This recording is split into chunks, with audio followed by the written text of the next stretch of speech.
തായ്ലാൻഡിൽ നിന്ന് പട്ടായിൽ നിന്ന് നേരെ ബാങ്കോക്ക് പോകണ്ട. അപ്പോൾ ഞങ്ങൾ ലഗേജും കാര്യങ്ങളൊക്കെ നേരെ പുറത്തേക്ക് എടുത്ത് ഞങ്ങൾ ഡ്രൈവർ ഞങ്ങൾ വെയിറ്റ് ചെയ്യേണ്ടായിരുന്നു കേട്ടോ. അപ്പോൾ ലഗേജും കാര്യങ്ങളൊക്കെ നേരെ വണ്ടിയിൽ വെച്ച് ഇനി നേരെ യാത്ര തുടരുക കേട്ടോ. ബാങ്കോക്ക് 118 കിലോമീറ്റർ ഉണ്ട്, 2 മണിക്കൂർ ഇവിടുന്ന് യാത്ര ചെയ്യാണ്ടിട്ടാണ്. അപ്പോൾ ഞങ്ങൾ ഫസ്റ്റ് പോണത് ബാങ്കോക്കിൽ സ്ഥിതി ചെയ്യുന്ന ഒരു പ്രശസ്തമായൊരു ഓപ്പൺ സൂ അല്ലെങ്കിൽ മെറൈൻ പാർക്ക് എന്നൊക്കെ പറഞ്ഞ സഫാരി വേൾഡ് കണ്ട് ഞങ്ങൾ ഫസ്റ്റ് പോകണം. അത് കഴിഞ്ഞിട്ടാണ് ഞങ്ങൾ നേരെ റൂമൊക്കെ പോകണം. അങ്ങനെ ഞങ്ങൾ നേരെ സഫാരി വേൾഡിൽ എത്തിയിട്ട് അങ്ങനെ വണ്ടിയൊക്കെ പാർക്ക് ചെയ്ത് ടിക്കറ്റൊക്കെ എടുത്ത് ഞങ്ങൾ നേരെ ഉള്ളിലേക്ക് കയറാം. നല്ല ആളുണ്ട് കേട്ടോ ഇവിടെ നിന്ന്. കുട്ടികൾ സ്കൂൾ കുട്ടികളൊക്കെ കണ്ടാൽ മടങ്ങി എന്ന് ഇവിടെ ആളുണ്ടോയെന്നും അറിയില്ല കേട്ടോ. ഞങ്ങൾ വന്ന ദിവസം ഏതായാലും നല്ലോണം ആളുണ്ട് കേട്ടോ.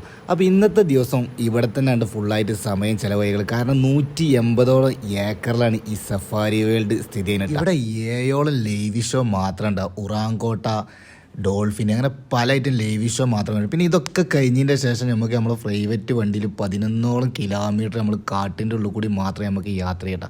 അപ്പോൾ ഇനി സഫാരി വേൾഡിൻ്റെ വീഡിയോസായിട്ട് അടുത്ത വീഡിയോകളിൽ കാണട്ടെ.